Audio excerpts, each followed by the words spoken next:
Hey everybody, today I'm going to be mixing up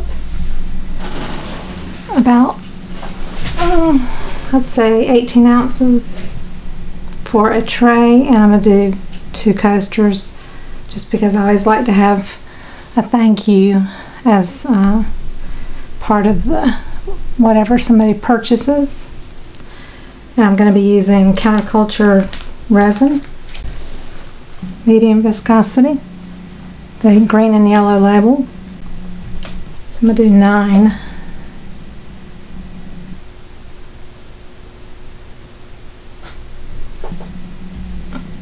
Well, I went to almost 10, so I've got to go to 10.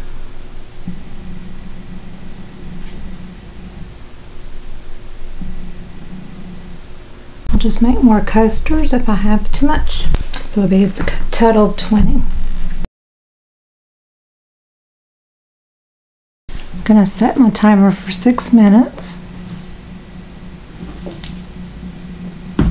And I just want to show you quickly, you don't go fast, you don't have to do fast, that's not important. It actually causes more bubbles. It's just evenness, consistency, back and forth around the edges. But you don't have to do it fast. When you see me sped up, I always bring it down to 6 seconds. So that's 6 minutes down to 6 seconds. So I don't do it fast. I'll be back. Okay, so now I'm going to go to stopwatch and hit start. And I'm not doing this to get a bloom effect or anything like that, but I'll keep it running throughout the afternoon, and that tells me when I can come back, and it's kind of like a reminder of how many hours it's been, and that way I can come back and do a second layer, because this is going to be a tray, so we'll be wanting to put handles into it. So I think I have plenty more than I need on my huge counterculture mat, which I actually think is the best out there on the market. I do have a board, a canvas board with my tray mold on it. The reason I do that is just to be able to move it. If I want to work on another project, I can transfer this to another table, because you can't just pick up a mold after you've done something. It will ruin your design. Okay, perfecto. I don't want to fill the tray up because I may or may not do a design on it, but I'm going to be putting glass bits, and then I want to put a clear coat over that and not really have the glass bits on top. It would look pretty, but I want them underneath the surface of the resin. I've got 6 colors. I'm using a combination. Muy Caliente by Etsy Funshine Color Shop. It's kind of an orangish, and I'm going to add some orange alcohol ink to make sure it's really kind of orange. I may even put a drop of black just to deepen it, I'm not sure. Counterculture Olive and Aztec mica powders. This little piggy, cappuccino, grenache, and cinnamon. And the little glass bits, there's 4 colors I'm using that kind of match these colors, and that's how I chose my colors, is the way these glass bits, the color range. I want to separate out the colors, and I've got 20 ounces, so I want a couple of ounces for this and about 18 for this, which may be too much, but I'm going to divide that out in the colors, and I want more orange, I think, than all the others.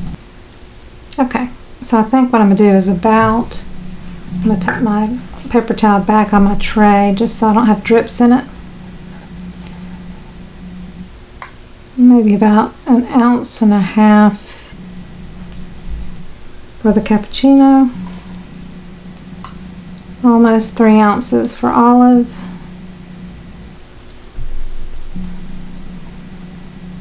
and Aztec, grenache, cinnamon, muy caliente, closer to 5. I'm going to leave a little clear just in case I need it for more of one color, or if I just want to put clear in. Got maybe 4 to 5 ounces of that. Muy caliente. It's not super orange. I want this to be very shimmery, all of the colors. This is the one I am going to put orange alcohol ink in.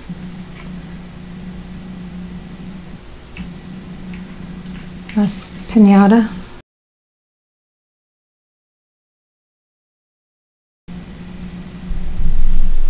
Feels pretty good.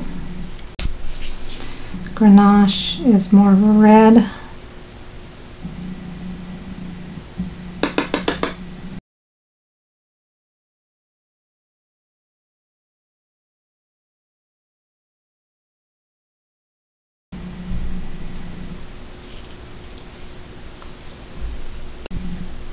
Those are the only 3 colors that I had that matched the glass bits of the TLP. The others I had to use to match the glass.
I'm going to wait just a little bit. I don't want these to sink into the resin, so I'll let a little time go by. It's about 35 minutes right now. I think I'm going to put some gold leaf in the middle of these too because they're not part of the set.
Put the glass bits on top. I don't think they're gonna sink. This one will go with the tray. I'm gonna move these just so I can cover all of this.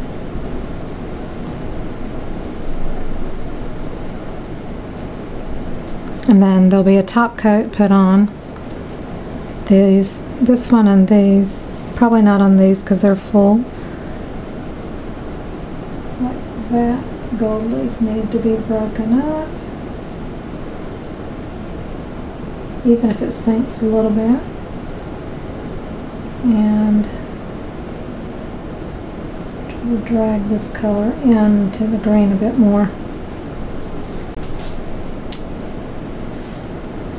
14 inches. And the big handles are at least 5 inches long, if not longer, so I'm going to go with these little knobs.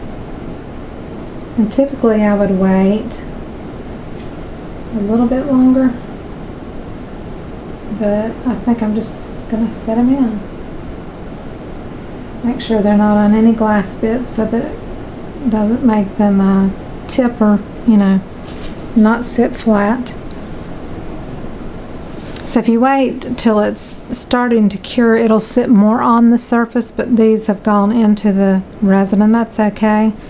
And I'm not even concerned if they, at the bottom of the handle, show on the other side. That will be okay if they do. And I'm going to let this cure for a good 5 hours. It'll be ready to go, and I can put my clear coat on it and add any decoration I want to in between.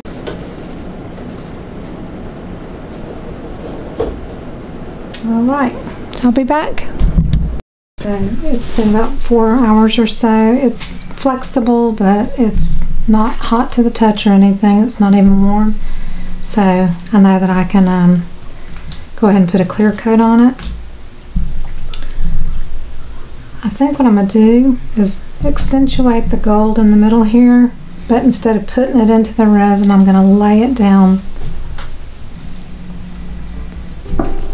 on the resin.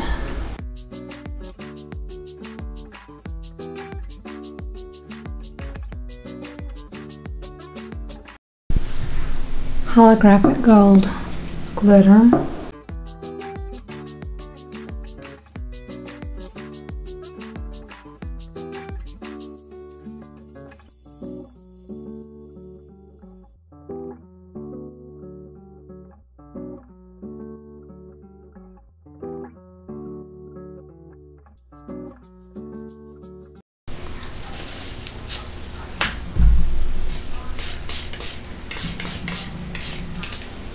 Okay,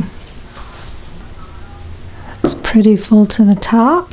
There's some shooting going on outside. I've got the window open, and we're close enough to the country that occasionally there's target practice or something.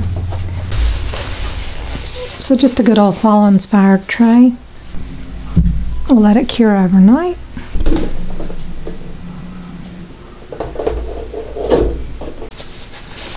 I'll be back tomorrow. Okay, I did unmold the other two that I did, and all the colors kind of just went to the center.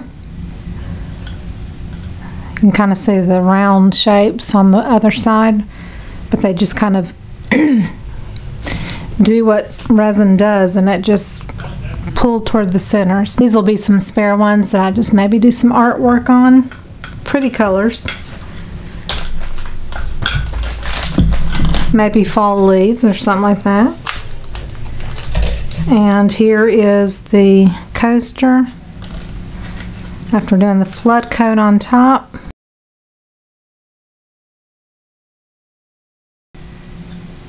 So just kind kind of a mutation of the colors as well on this, and the glass bits on that.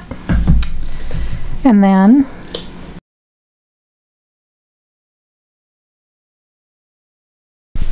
the tray. So here is, I added a little gold leafing through here and then around the edges on the top coat. The top coat also helps seal in those knobs to really keep them secure. So that and the coaster. And what I'm going to do, I'm going to zoom out just a little bit.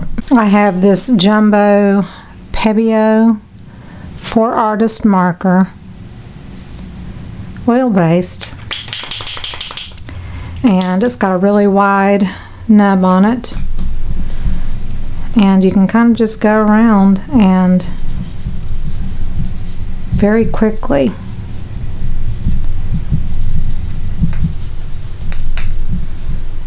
do the edges.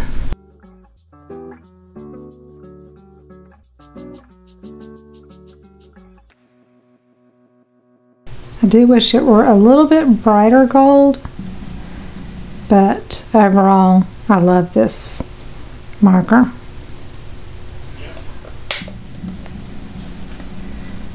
So when I put it down on the corner, it's gonna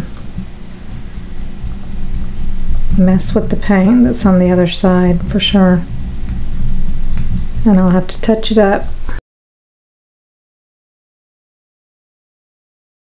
So here's the bottom, and again it's just kind of like where the resin lands. It just kind of stays in that spot on the bottom side. Spray alcohol, and alcohol will get this up if you work pretty quickly after it gets on your table. If you let it sit too long, you might have to use some paint thinner, but you don't want to be moving it around on your surface and smearing the oil-based paint on the bottom of your piece. If you do, you just use paint thinner to get it off. And then I'm also going to take it and just kind of come up over that edge a little bit.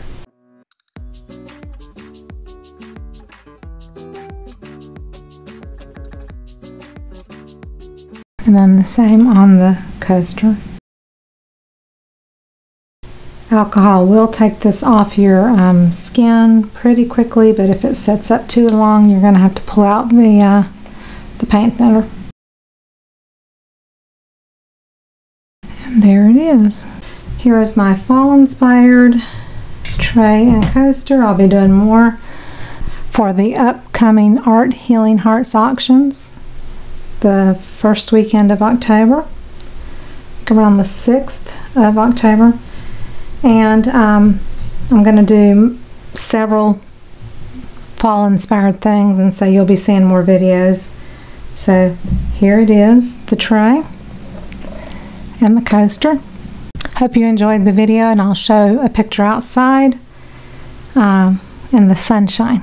Thank you so much, and I hope you enjoyed it. Bye-bye.